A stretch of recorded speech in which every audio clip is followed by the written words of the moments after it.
औज़ुबिल्लाहिमिनश्शैतानिर्रजीम बिस्मिल्लाहिर्रहमानिर्रहीम अस्सलामु अलैकुम वरहमतुल्लाहि वबरकातुहू। सूरह तौबा है मेरे सामने और सूरह तौबा की आयत नंबर 41 है, रुकू नंबर 12 है और पारा नंबर 10 है। और आयत नंबर 40 में अल्लाह तबारक व तआला ने फरमाया था कि आयत नंबर 40 में अल्लाह तबारक व तआला ने फरमाया कि अगर तुम नबी का साथ नहीं दोगे तो अल्लाह तबारक व तआला नबी के साथ देने का और इंतज़ामात कर लेगा। जिस तरह के हिजरत मदीना की एग्जाम्पल कोट करते हुए फरमाया कि हिजरत मदीना के मौका पर अल्लाह तबारक व तआला ने नबी सल्लल्लाहु अलैहि वसल्लम को हज़रत अबू बकर सदीक़ के साथ हिजरत का हुक्म दिया और मदद की नबी सल्लल्लाहु अलैहि वसल्लम की, और इस तरह कुफ़ार से बचाया कि उनके तसव्वुर में भी ये बात नहीं आई। और फिर फरमाया कि अल्लाह तबारक व तआला चाहता है कि दीन हक़ गालिब आ जाए, और ऐसा ही हुआ और काफिरों को मगलूब कर दिया। यहाँ आगे फिर असल में ये बात चल रही है ग़ज़वा तबूक की, और ग़ज़वा तबूक की बात को दरमियान में अल्लाह तबारक व तआला ने हिजरत मदीना की तरफ इशारा करके मोमिनों को ज़रा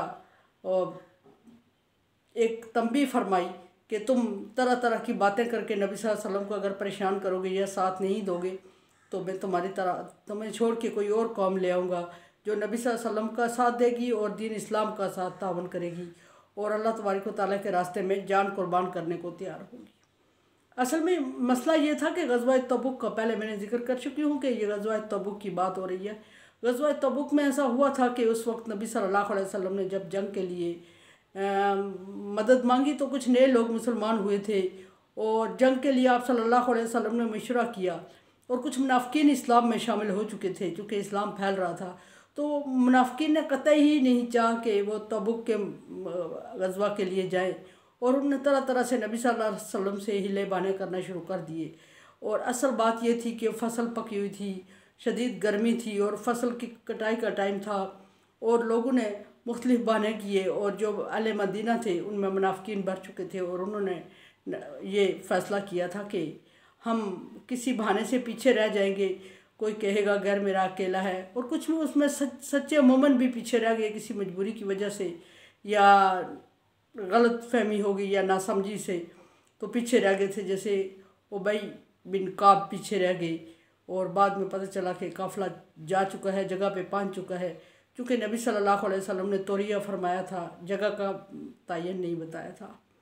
तो इस तरह कुछ सच्चे मोमिन पीछे रह गए, और कुछ ऐसे लोग थे और जिन्होंने ये कहा कि ये निकल जाए तो पीछे हम इनकी फसलों को किसी तरह बहाने से पीछे रह जाएंगे, और पीछे इनकी फसलों को और इनकी औरतों को और इनके घर बार को तंग करेंगे और इनसे फ़ायदा उठाने की कोशिश करेंगे। मुसलमान दूर चले जाएंगे, तबूक बहुत दूर मुकाम है।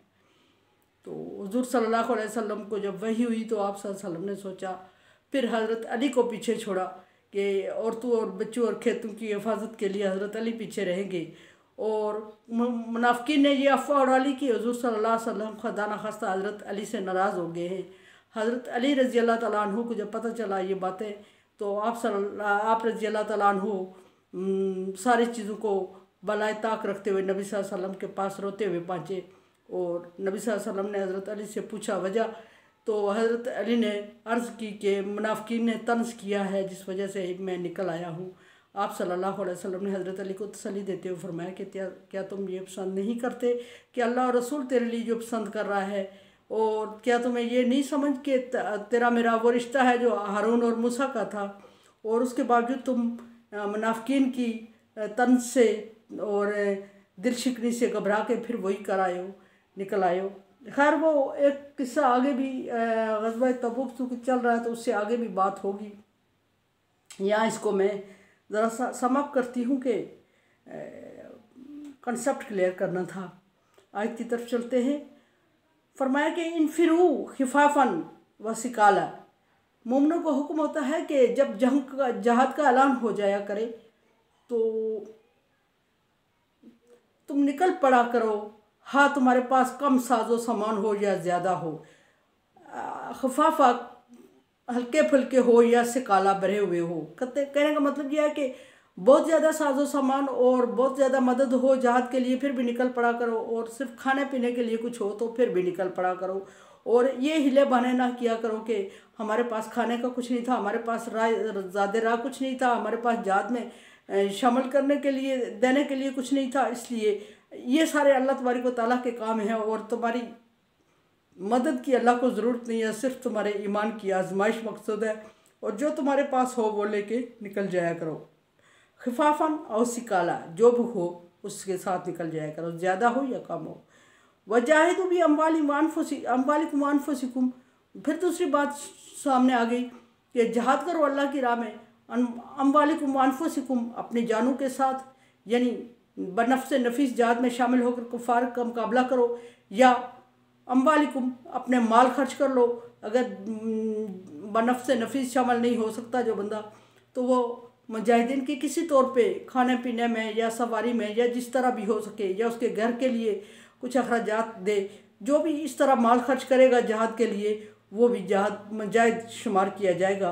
फरमाया कि इस तरह भी निकल सको, इस तरह भी जहाद करो, यानी कि खाने पीने की चीज़ें शामिल कर लो और माल खर्च करो जहाद के लिए, और मुजाहिदीन के लिए सरमाया दो, वो भी जहाद है। फी सबीलिल्लाह, अल्लाह की राह में। ज़ालिकुम खैरुल लकुम, और जो भी तुम करोगे अल्लाह की राह में ये तुम्हारे लिए अच्छा होगा, यानी जानी तौर पे करोगे तो भी अच्छा होगा, माली तौर पे करोगे तो भी बहुत अच्छा है, और ये कि थोड़े सरमाए के साथ शामिल हो जाओगे तो भी अल्लाह के यहाँ उतना ही अजर है, और ज़्यादा सरमाया लेके आते हो तो भी अल्लाह के यहाँ इतना अजर है। असल बात नीयत की है, हो सकता है कि किसी के पास कम सरमाया हो और वो कम सरमाया उसको कुल कायनात हो और वो उसमें शामिल जहाद में शामिल कर ले तो उसको वो अजर मिलेगा। जो ज़्यादा सरमाया रखने वाला आधा सरमाया घर वालों के लिए रख के आधा सरमाया अगर जहाद के लिए वक्फ करेगा तो उसको अजर इतना नहीं मिलेगा जितना कम सरमाए वालों को टोटल सरमाया खर्च कर देने पर अजर मिलता है। फरमाया कि इनकुन तुम तालमून, काश के तुम इसकी हैसियत से आगाह हो सको, तुम जान सको कि माल खर्च करना या जानी जिस्मानी तौर पे जहाद में शामिल होने का अजर अल्लाह तबारक व तआला ने क्या रखा है।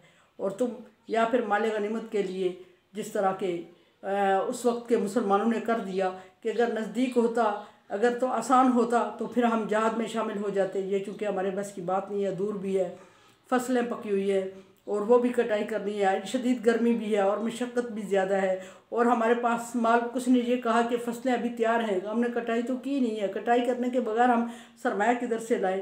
तरह तरह के बहाने किए उन्होंने, तो अल्लाह तबारक व तआला ने इसको नापसंद किया। लव काना अरज़ा करीब व सफ़र कासिदा लत्तबऊका वलकिन बुइदत अलैहिम शुक्का। ए नबी सल्लल्लाहु अलैहि वसल्लम, अल्लाह तबारक व तआला नबी सल्लल्लाहु अलैहि वसल्लम को उनके दिल के भेद से आगाह फरमा रहे हैं। उन्होंने तो नबी सल्लल्लाहु अलैहि वसल्लम से मुख्तलिफ तरह की उज़र पेश कर दी है, माज़रतें कर दी।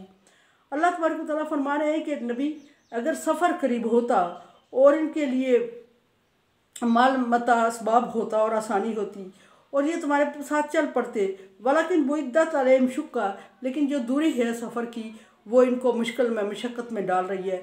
और ये समझ रहे हैं कि ये हिले बहाने करके, ये नहीं कह रहे हैं आपसे कि हम सफ़र की दूरी से घबरा रहे हैं, मुख्तलिफ़ तरह के बहाने करके आपको मुतमईन करने की कोशिश कर रहे हैं, असल में सफ़र की दूरी से घबरा रहे हैं। और पीछे कुछ लोगों के ईमान भी कमज़ोर हैं और कुछ मुनाफिक हैं जो आप सल्लल्लाहु अलैहि वसल्लम को धोखा देने की कोशिश कर रहे हैं। सयख्लिफून बिल्लाहि वल्लाहु इस्तआना लखरजना माकुम। जब आप सल्लल्लाहु अलैहि वसल्लम को हुक्म दिया जा रहा है कि नबी ऐसा है कि जब आप वापस आएंगे, यानी कि नबी सल्लल्लाहु अलैहि वसल्लम को तसल्ली दी गई थी कि आप वहाँ पहुँचे, वो लोग जहाद कर नहीं पाएंगे और बग़ैर जहाद किए हथियार डाल देंगे। जब जहाद किए बगैर वो हथियार डाल देंगे और आप कामयाब माल गनीमत के साथ वापस आएंगे, तो उस वक्त ये आपके पास जब आएंगे तो उस वक्त कस्में उठाएंगे कि अगर हमें इल्म होता तो हम भी आपके साथ चलते और हम इस्तात रखते, हमारे पास सवारी होती, हमारे पास माल असबाब होता, हमारे पास घर के खाने के लिए कुछ होता, या हम जहाद का सफ़र अखराजात बर्दाश्त कर सकते तो हम ज़रूर आपके साथ चलते। इस तरह की माजरतें या उज़र पेश करते रहेंगे। लेकिन असल बात और है कि अब वो इस वजह से आएंगे कि वो देखें, समझ लेंगे कि आप सल्लल्लाहु अलैहि वसल्लम को अल्लाह तबारक व तआला ने जहाद किए बगैर फ़तह अता कर दी और बहुत माल गनीमत आ गया।